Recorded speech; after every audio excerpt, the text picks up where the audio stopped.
Bonjour à tous et bienvenue dans le Grand JT des Territoires.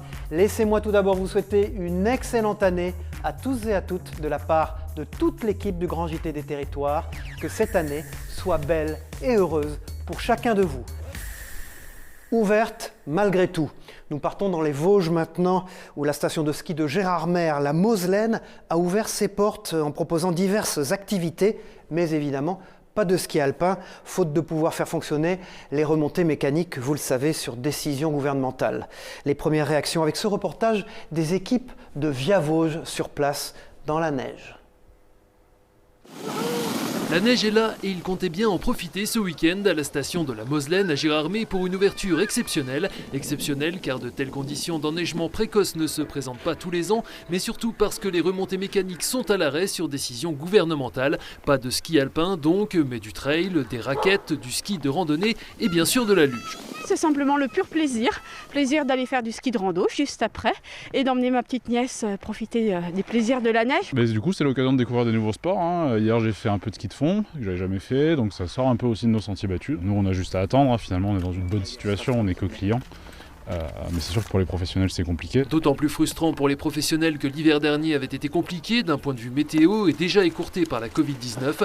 Les conditions en ce début décembre sont idéales et le domaine géromois, 120 salariés lors de son pic d'activité, aurait pu être ouvert dans sa quasi-totalité dès ce week-end. Pour l'instant, on prend notre mal en patience, on continue à préparer les pistes. On a mis en place des bouées sur neige sur la petite Moselaine, des activités de luge sécurisées pour limiter les accidents et limiter l'engorgement des hôpitaux, on est bien conscient de la situation. Selon les saisons, décembre peut représenter de 10 à 20% du chiffre d'affaires annuel, jusque 25% pour les moniteurs de l'école du ski français. Ils sont 70 à Gérardmer et seulement 6 à travailler actuellement entre la Moselaine et les Barrues. La décision concernant les remontées mécaniques sera réévaluée le 11 décembre dans le cadre d'une clause de revoyure. Autre échéance très attendue, plus généralement pour les professionnels du tourisme, la levée des restrictions de déplacement fixées normalement au 15 décembre. Les fêtes, là, ça s'annonce un peu compliqué, mais on a quand même des taux de réservation qui augmentent un tout petit peu.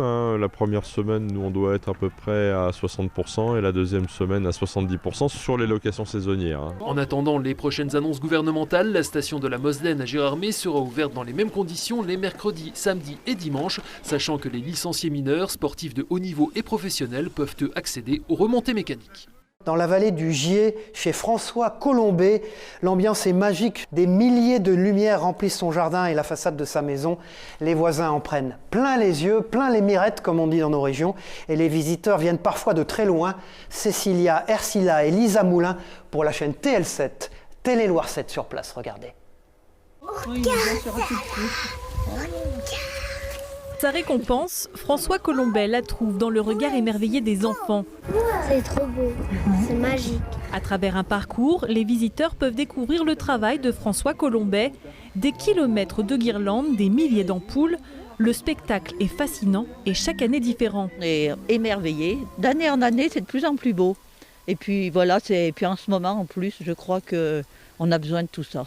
Toutes ces lumières nous enchantent. C'est très joli comme toutes les années, c'est pour ça qu'on revient toutes les années. Ouais. C'est vraiment très très beau. Oui. Moi j'aime bien tout ce qui est les lumières en fait, qui brillent. L'allée, je trouve ça fait très joli. Oui. Mais difficile de trouver l'artiste pour le féliciter.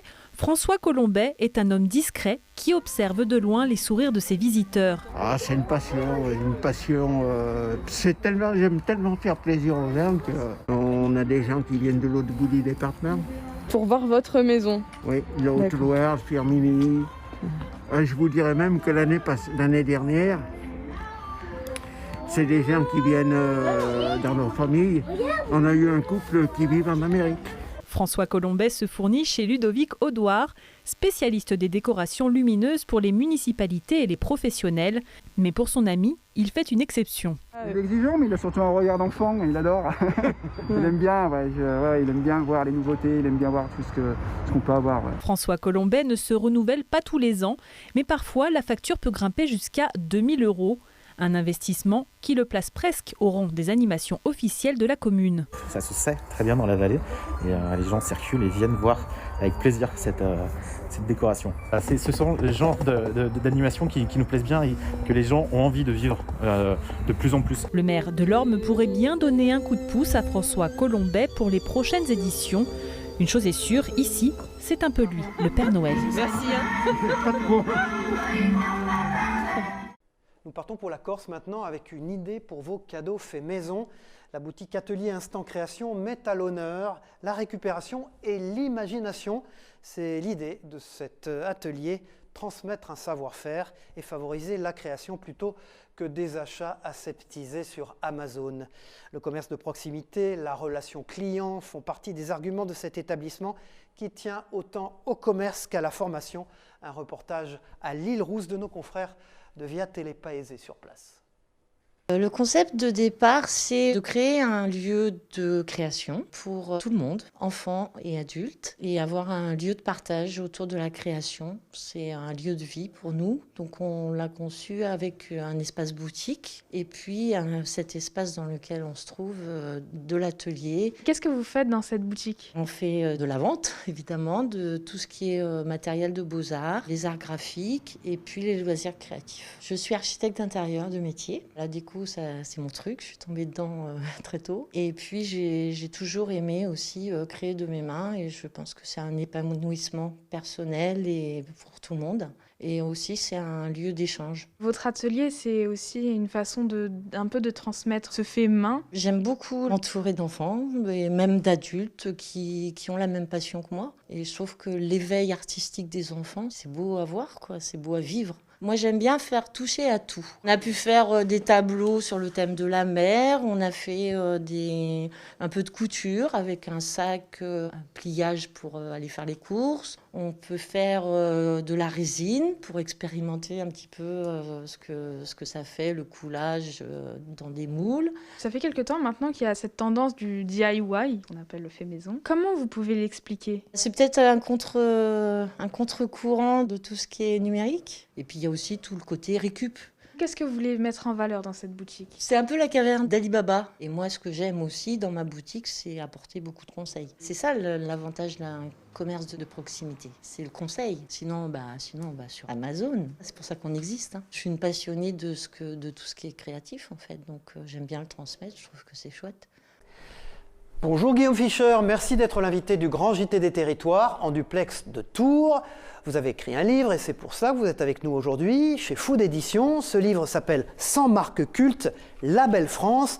Eh bien, c'est l'histoire de l'apéritif du Bonnet ou des cachous La Jaunie ou bien des Deux Chevaux ou bien du Bebop ou du Minitel. Toutes ces marques qui ont fait la France avec souvent une certaine nostalgie.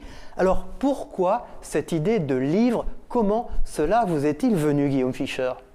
En fait, l'idée de ce livre, c'était de rendre hommage en fait, au savoir-faire français qui, depuis 1850, ont inventé des marques absolument géniales, du canoë pneumatique Zodiac à la 4L Renault. Enfin, voilà, c'était un petit peu un hommage au savoir-faire français, Cyril.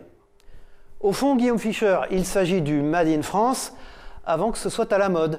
Alors effectivement, le Made in France qui est revenu en grâce avec le Covid et la crise sanitaire, ces marques montrent bien que le concept existe depuis des décennies.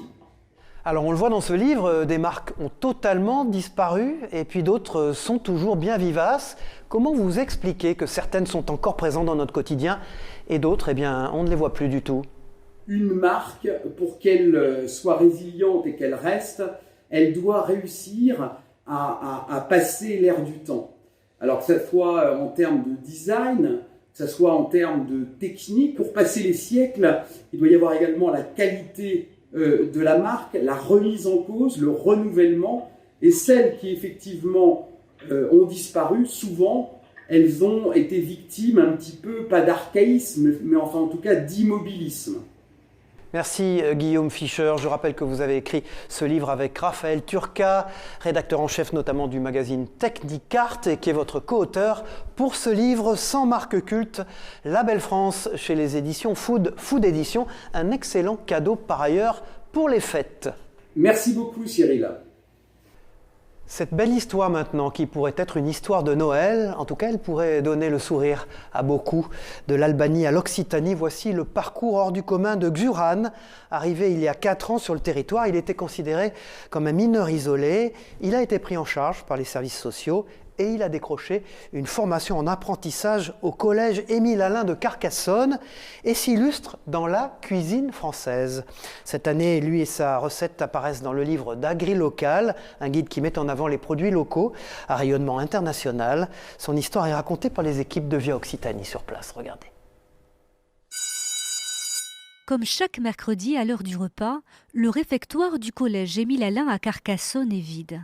Pourtant en cuisine, on s'active. Application pratique donc du menu CFA de la semaine. Le chef cuistot Jean-Jacques et ses 3 employés s'apprêtent à faire un exercice de dressage de plats. Le principal intéressé, c'est lui, Julian. Il a 20 ans, il est en apprentissage dans cet établissement depuis 3 ans. Pourtant, rien ne prédestinait ce jeune Albanais à être ici aujourd'hui. Je suis arrivé en France en 2016. J'avais 16 ans et demi. En Albanie, ça se passait pas trop bien avec la famille. Du coup, je me suis barré. Arrivé en France, l'adolescent obtient le statut de mineur non accompagné. Un statut dont bénéficient automatiquement les mineurs étrangers isolés présents sur le territoire. Pris en charge par un service de l'aide sociale à l'enfance, il finit par atterrir à Carcassonne. Je suis arrivé, j'étais accueilli par le conseil départemental de l'Aude. Après, on m'a proposé un contrat, une formation de cuisine. J'ai fait un mois de stage au collège de Bram et le chef de Bram, il m'a proposé un contrat d'apprentissage. Je ne me suis pas arrêté. Maintenant, tu vas tamponner délicatement le sucre glace.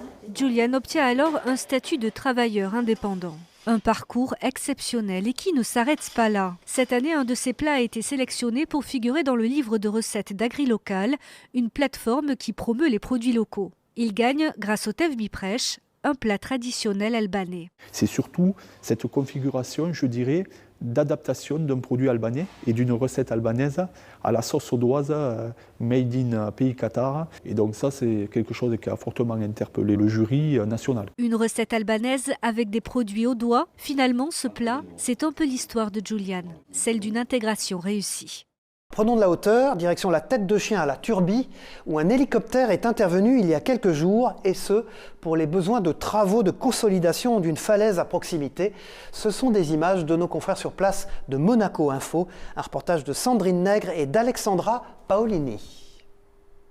Nous sommes à quelques pas de l'observatoire situé à la Turbie. Ici, le panorama est magnifique, une vue imprenable sur la principauté. C'est aussi l'endroit qui a été choisi pour permettre à cet hélicoptère de se poser. Une opération délicate, la participation de cet hélicoptère, une condition sine qua non.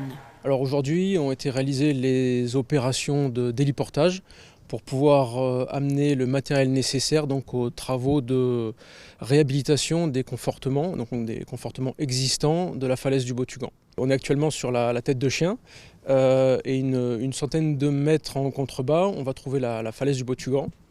Donc falaise qui domine à la fois la moyenne corniche et la sortie du tunnel Régnier 3, donc le tunnel qui assure la liaison entre Monaco et la France dans le sens sortant.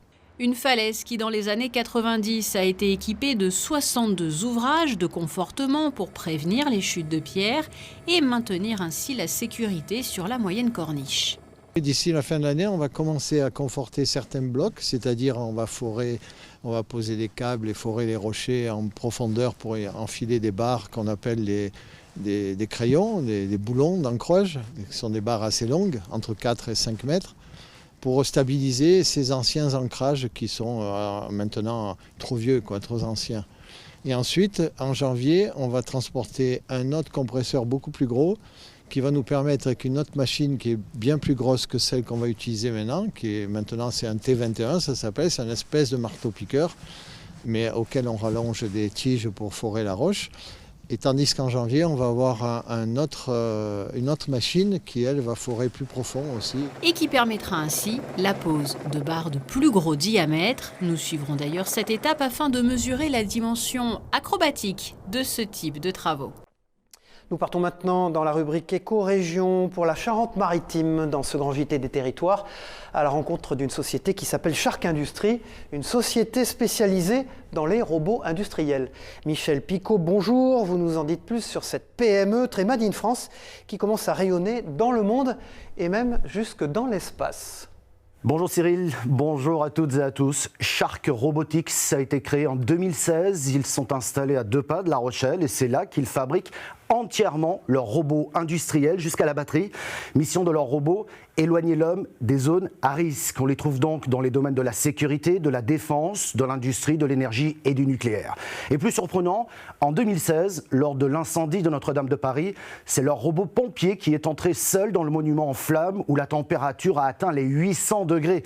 10 heures d'intervention pour ce robot qui ont permis notamment d'éviter l'effondrement de la cathédrale et de sauvegarder de nombreuses œuvres d'art grâce aux frappes chirurgicales du robot, à savoir la détection rapide des points chauds avec sa caméra thermique et du refroidissement avec un canon à eau, et le robot est ressorti intact. En 2020, ils décident d'adapter leur robot pour en faire un robot de décontamination capable de micro-pulvériser des solutions désinfectantes sur 20 000 m² de surface en seulement 3 heures. Enfin, et ce n'est pas fini, la PME française a été contactée par l'américain Boston Dynamics, leader incontesté de la robotique mondiale, pour un partenariat technologique toujours dans le cadre de la lutte contre la Covid-19. Shark Robotics, 40 personnes, a donc fait son entrée sur le marché américain et envisage désormais d'envoyer certains de ces robots pour des missions dans l'espace. Qui a dit que nous n'avions pas des talents dans nos territoires ? Merci Michel Picot. Nous vous retrouvons dans une prochaine édition du Grand JT des territoires pour nous présenter des entreprises qui font rayonner le savoir-faire français. C'est un véritable trésor que nous allons vous présenter maintenant, un véritable trésor caché, le manoir de Verdigné à Avesnes, en Saunois, dans la Sarthe. Ces bâtiments qui tombaient en ruine sont restaurés par 2 frères propriétaires des lieux. Récemment, d'ailleurs, le toit du manoir a été reconstruit à l'identique, vous allez le voir. Il est d'une forme très rare, un dôme impérial qui a valu au maître charpentier qui l'a restitué d'être lauréat national du concours Atelier d'Art de France. Un reportage d'Hélène Galliana sur place pour Via LMTV Sarthe.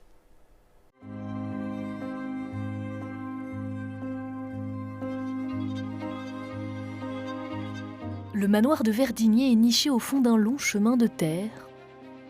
Encore protégé par ses douves, l'édifice trône ici depuis plus de 500 ans. Une des caractéristiques de cet ensemble, c'est que c'est un site fortifié avec une architecture de Philibert Delorme. C'est donc un site très très intéressant au point de vue culturel. Car imaginez, à l'époque, c'est par un pont-levis que l'on pénétrait à l'intérieur du site. Et si l'on n'était pas invité, c'étaient les meurtrières qui se chargeaient de l'accueil. Le site, abandonné plusieurs décennies, est en travaux depuis bientôt 14 ans. Une restauration longue, menée par Stéphane Leroux. Il a restauré à l'identique un dôme impérial sur l'une des bâtisses. C'est un dôme à l'impérial qui a existé, que l'on l'a restitué grâce à une photo d'un historien, Damien Castel, qui a retrouvé ce document-là, bizarrement, une photo de 1890 sur laquelle il y avait encore ce dôme. Et de ce fait, messieurs Gagnon ont décidé de restituer ce dôme-là. Un ouvrage qui a permis au charpentier d'être récompensé pour son travail. Il est le lauréat du concours des Ateliers d'Art de France. Ça donne un certain plaisir de participer à l'entretien d'un monument historique et puis de le remettre en état pour qu'il reparte pour quelques centaines d'années s'il est bien entretenu. Il reste encore beaucoup de travail au sein du manoir qui n'a peut-être pas encore livré tous ses secrets. Pour les curieux, les propriétaires des lieux organisent des visites sur demande.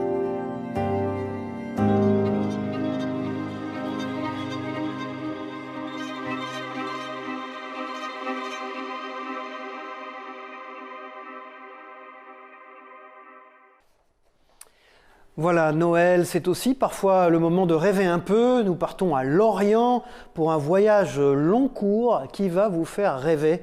La goélette scientifique Tara a largué les amarres et pendant 2 ans, elle va voguer dans l'Atlantique Sud pour étudier les fonds marins afin de nous en dire un peu plus sur notre passé, mais aussi sur notre futur. Un reportage des équipes de TBO sur place en Bretagne. Tara, à nouveau en expédition depuis son port d'attache de Lorient. La goélette scientifique est partie pour un périple de 70 000 km. Au programme, un tour complet des mers et littoraux d'Amérique du Sud et une remontée le long des côtes ouest de l'Afrique. Les 80 scientifiques qui se relayeront à bord vont étudier en détail le microbiome marin. Mais qu'est-ce que ce fameux microbiome? On a l'habitude de voir des gros organismes, des animaux, des plantes, mais dans tous les écosystèmes, que ce soit l'océan ou le désert ou n'importe quoi, il y a toute une partie de l'écosystème qu'on ne voit pas, qui est invisible, qui est le microbiome, c'est tous les organismes plus petits qu'à peu près 1 millimètre. Donc ce sont essentiellement des organismes unicellulaires, comme les virus, les bactéries, les archées ou des cellules plus complexes comme les nôtres, mais à l'état unicellulaire. Tous ces organismes sous-marins microscopiques produisent 50% de l'oxygène sur Terre. Leur étude précise sur les différents lieux de la planète va permettre de mesurer leur état de santé et du coup, celui du monde. On va comprendre en fait comment l'écosystème océan peut résister ou s'effondrer par rapport à des changements climatiques. On va comprendre jusqu'où on peut aller en fait et les barrières qu'on ne devrait pas dépasser pour maintenir un océan en bonne santé et une planète habitable. C'est passionnant par définition parce que c'est le monde de l'invisible. Surtout, c'est de voir un peu quel impact vont avoir le réchauffement, quel impact à la pollution, les microplastiques notamment, sur ce microbiome qui a un rôle essentiel à jouer sur la planète. Après son retour à Lorient dans 1 an et demi, 2 ans, il faudra encore patienter pour analyser les échantillons microscopiques récoltés et en savoir donc beaucoup plus sur l'état de notre planète. Peut-être l'arme du futur pour venir à bout de la Covid-19. Son nom, Humana, et elle nous vient de Bretagne. C'est une peinture de revêtement intérieur antibactérienne qui a été testée contre le coronavirus et les résultats sont tombés. 90% du virus serait détruit en 3 minutes, un peu comme le gel hydroalcoolique que nous mettons sur nos mains. Direction les Côtes d'Armor pour tous les détails avec nos partenaires de TVR sur place à Rennes. Avec son siège social installé à Saint-Pern en Ille-et-Vilaine et ses ateliers à Plouanne dans les Côtes d'Armor, la société Armor Habitat distribue en France depuis 11 ans une peinture de revêtement intérieur antibactérienne fabriquée en Italie.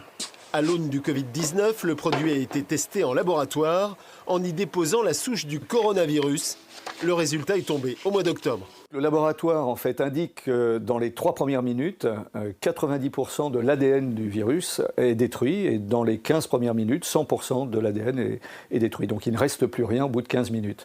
Ce qui veut dire que l'on a un effet actif très important et que l'on...